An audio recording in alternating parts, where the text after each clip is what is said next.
One of my favorite stories with Frank Sinatra and Patsy's was, it was back in 1978, and Billy Martin, who was the manager of the New York Yankees, had called up my father for a reservation for 46 or 48 people, the whole Yankee team. They had won the World Series, and he wanted to take them out to celebrate. The upstairs room can be divided into two big sections. Mostly would be 30 people here and maybe 50 people there. So Billy Martin came in, and my father had him set in the 50 people section with these curtains closed here, with this completely empty. So Billy Martin says, my father congratulated him, you won the World Series, that's great. And he said, Joe, how come we're not sitting in the back where we usually sit?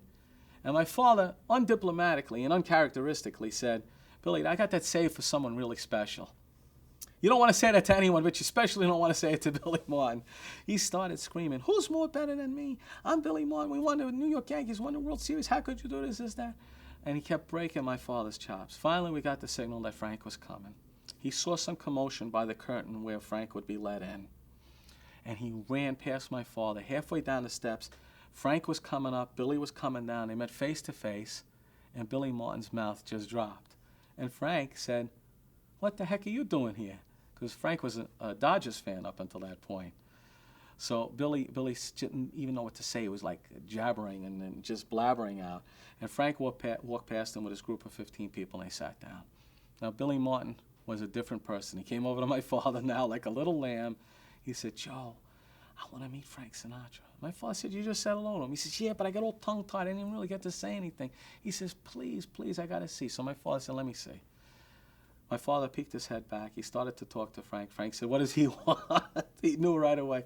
He said, Frank, he wants to meet you. He says, all right. He says, he was tired. He just flew in from the West Coast. He said, all right, just send him back here. My father whispered in Billy Martin's ear. He said, Billy, I'll take you back to meet Frank. Billy, in his typical characteristic Billy, jumps on top of a table, says to the whole Yankee team, come on, guys, we're going to meet Frank Sinatra. One by one, they lined up. My father likened it to little boys going to confession, and they all went and said hello, and Frank congratulated everyone on that big win. Billy Martin and his gang ate dinner. Frank and his gang ate dinner. 3 hours go by. Frank finally finishes. He gets up to leave. He waves goodbye to the whole team. They wave goodbye. Thank you so much. Billy comes over to my father. He said, Joe, you made such a special night, even better. He says, we won the World Series. We met Frank Sinatra. He says, now that Frank left, because they weren't going to leave until Frank did, now that Frank left, we can go. Give me the check. My father said, Billy, I'm very sorry. I can't do that. I said, why not? He says, Frank picked up the whole check for you guys. That was about $3,000 back in 78. Those guys could drink, let me tell you.